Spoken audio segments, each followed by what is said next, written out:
दोस्तों, क्या माननीय मोदी जी की सरकार पूरे देश की सुरक्षा व्यवस्था को ठेके पर देने जा रही है? क्या कल होकर मोदी जी के उद्योगपति दोस्तों के निजी गार्ड देश के कानून व्यवस्था को संभालेंगे?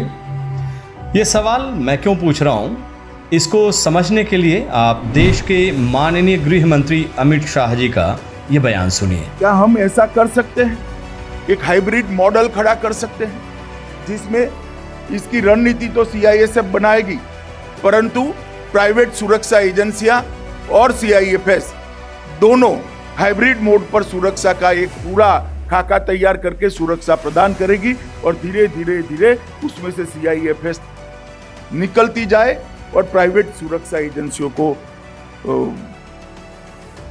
हैंडओवर करती जाए।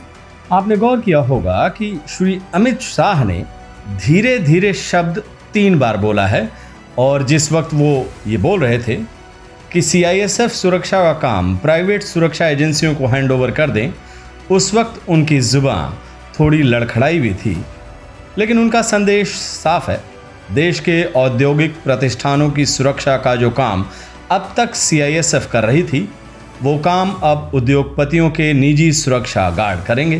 क्या हम ऐसा कर सकते हैं, एक हाइब्रिड मॉडल खड़ा कर सकते हैं जिसमें इसकी रणनीति तो CISF बनाएगी, परंतु प्राइवेट सुरक्षा एजेंसियां और CIFS दोनों हाइब्रिड मोड पर सुरक्षा का एक पूरा खाका तैयार करके सुरक्षा प्रदान करेगी और धीरे धीरे उसमें से CIFS निकलती जाए और प्राइवेट सुरक्षा एजेंसियों को हैंडओवर करती जाए। माननीय गृह मंत्री के इस बयान को सेना की अग्निवीर योजना से जोड़कर देखेंगे तो पिक्चर ज्यादा क्लियर हो जाएगी। सेना की अग्निवीर योजना के तहत 4 साल सैनिक सेवा के बाद युवा सैनिक सड़क पर आ जाएंगे। सीधे शब्दों में कहें तो वो बेरोजगार हो जाएंगे। अब उन सैनिकों को उद्योगपति अपने निजी सुरक्षा गार्ड के तौर पर नियुक्त करेंगे और फिर उनसे वही काम लेंगे जो अब तक CISF करती थी।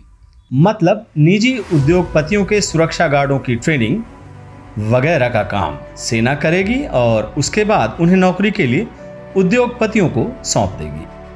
अब यहाँ पर यह सवाल उठता है कि आखिर इस सरकार की मंशा क्या है?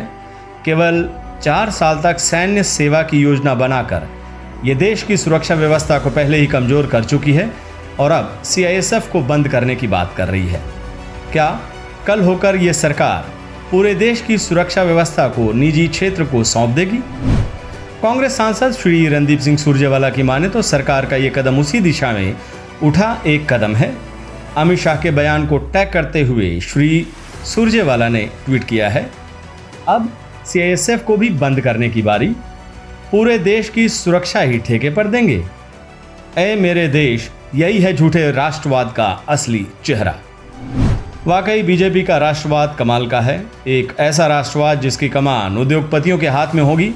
यहाँ गौर करने की बात यह है कि इतिहास के किसी कालखंड में अपने देश की सुरक्षा व्यवस्था कभी निजी क्षेत्र के हाथों में नहीं रही है।